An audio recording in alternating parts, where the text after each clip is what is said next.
Hi friends, welcomes to பவிஸ் கல்ரி. இன்றைக்கி நம்ம பார்க்க போகிறது super singer season 10 radio hits round தாங்க. அதில் அடுத்ததாக பார்க்க போகிற கண்டஸ்டன்ட் ரெண்டு பேருமே செம சூப்பர் ஒரு கெமிஸ்ட்ரியான கண்டஸ்டன்ட் தான் சொல்லும். நஸ்ரீனும் நம்மளுடைய ரிதன் தாங்க. இவங்க ரெண்டு பேத்துக்குள்ளே இருக்கிற ஒரு காம்பினேஷன் செம சூப்பராக இருக்கும். ஏன்னா சூப்பர் சிங்கர் ஜூனியர் 9 அக்ஷராவும் மைத்ரேனும் செமையாக இருக்கும். அதே மாதிரி அவங்க ரெண்டு பேத்துக்கானதும் செம சூப்பராக இருக்குது அப்படின்னு தான் சொல்லுவோம்.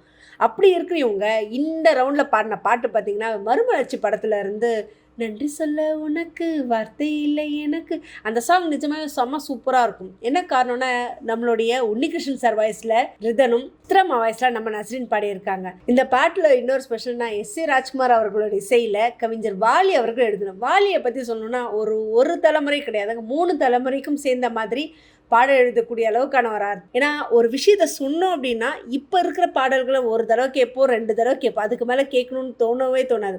பட் ஆனால் இவங்க எழுதுகிற வார்த்தைகள் எல்லாமே ஒரு என்ன சொல்கிறது, ஒரு காதலோட அன்போட பிணைப்போட சூப்பராக இருக்கும். இந்த படமும் ஒரு வித்தியாசமான ஒரு படம் தான் சொல்லுவோம். ஏன்னா அப்போ இருந்த அந்த மாதிரி ஒரு ஃபேமிலி ஓரியன்ட் மூவி இப்போ உட்காந்து பார்த்தாலும் பார்க்குற அளவுக்கு இருக்கும். ஆனால் இப்போ இருக்கிற படங்கள் அந்த அளவுக்கு பார்க்குறோமானா கண்டிப்பாக கிடையாது.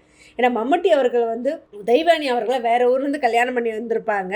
அப்படி வரும்போது ஒரு விசேஷத்தில் சாப்பாட்டில் விஷம் கலந்துருச்சு அப்படின்போது அப்போல்லாம் சொல்ல வேணாம், வில்லேஜில் ஒரு விஷயம்னா அப்படியே ஊரே திரண்டு நிற்கும்.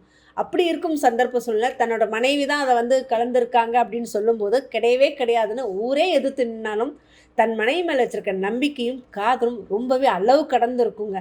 அந்த நம்பிக்கைக்கு ஏற்ற மாதிரியே கடைசியில் அது ப்ரூஃபும் பண்ணிடுவார். என் மனைவி தப்பு செய்யலை, அவள் கரெக்டான ஆள் தான், நான் கரெக்டான பொண்ணை தான் நான் லைஃப்பில் சூஸ் பண்ணியிருக்கேன் அப்படின்னு சொல்லிட்டு. ஸோ அந்த மாதிரி ஒரு லவ் பாண்டிங்கான மூவி இப்போவும் நம்மக்கிட்ட கிடைக்குதான்னு கேட்டால் சத்தியமாக கிடையாது. ஸோ இப்போ பார்த்தாலும் இன்னொரு தடவை பார்க்கணுன்னு தோணும். அந்த பாடல்கள் மியூசிக் எல்லாமே நமக்கு திரும்ப திரும்ப கேட்கணுன்னு தான் தோணும். அந்த மாதிரி ஒரு தான் அந்த சாங்கை 2 பேரும் இன்றைக்கி ஸ்டேஜில் செம சூப்பராக பாடி முடித்தாங்க. பாடி முடித்ததும் இதில் வந்து எஸ்.ஏ. ராஜ்குமார் அவர்கள் சொன்னதுன்னா, என்னோடைய இந்த ஒரு பாட்டை இவ்வளோ சின்ன பசங்க பாடுவாங்க நான் கொஞ்சம் கூட கற்பனை பண்ணி பார்க்கல. ஏன்னா அவ்வளோ ஒரு சந்தோஷமாக மன நிறைவாக இருக்குது இவங்க பாடினதை கேட்டதும். இந்த பாட்டில் பார்த்திங்கன்னா ஒரு முக்கியமான ஒரு வரும், நீரில் வந்த ஆண்டவனே அப்படின்னு சொல்லிட்டு வந்து தேவியானை வந்து மம்முட்டியை நம்பினதுக்கு வந்து இணையாக வந்து வர்ணித்து பாடியிருப்பாங்க. அதுக்கு அவர் சொன்னதுன்னா நிஜமாகவே 2 தெய்வம் தான் வந்து இதான மாதிரி இருக்குது. ஏன்னா இப்போ ஏற்பட்ட ஒரு விஷயத்த பாட்டை இவ்வளோ ஒரு பசங்க பாடுறது அப்படின்றத நினைக்கும் போது ரொம்பவே பெருமையாகவும் இருக்குது. அதுக்கு நிஜமாகவே நான் ரொம்ப சந்தோஷப்படுறேன் அப்படின்னு சொல்லிட்டு அவரோட பதிவை பதிச்சிருக்காருங்க.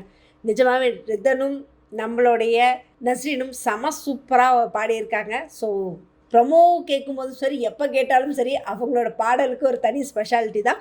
ஸோ வெயிட் பண்ணுவோம் அடுத்தடுத்து அவங்களோட கெமிஸ்ட்ரி காம்பினேஷனில் என்னென்ன மாதிரியெல்லாம் பர்ஃபார்மன்ஸ் ரவுண்ட்ஸில் கொடுக்குறாங்க அப்படின்றது. இதை பற்றின கமெண்ட்டை கமெண்ட் பாக்ஸில் கொடுங்க. இந்த மாதிரி இன்ட்ரெஸ்டிங்கான அப்டேட்ஸ்க்கு என்னோட சேனலை சப்ஸ்கிரைப் பண்ணிக்கோங்க. பக்கத்தில் இருக்க பெல் ஐக்கானும் கிளிக் பண்ணிக்கோங்க, நோட்டிஃபிகேஷன் மிஸ் பண்ணாமல் இருக்கிறதுக்கு.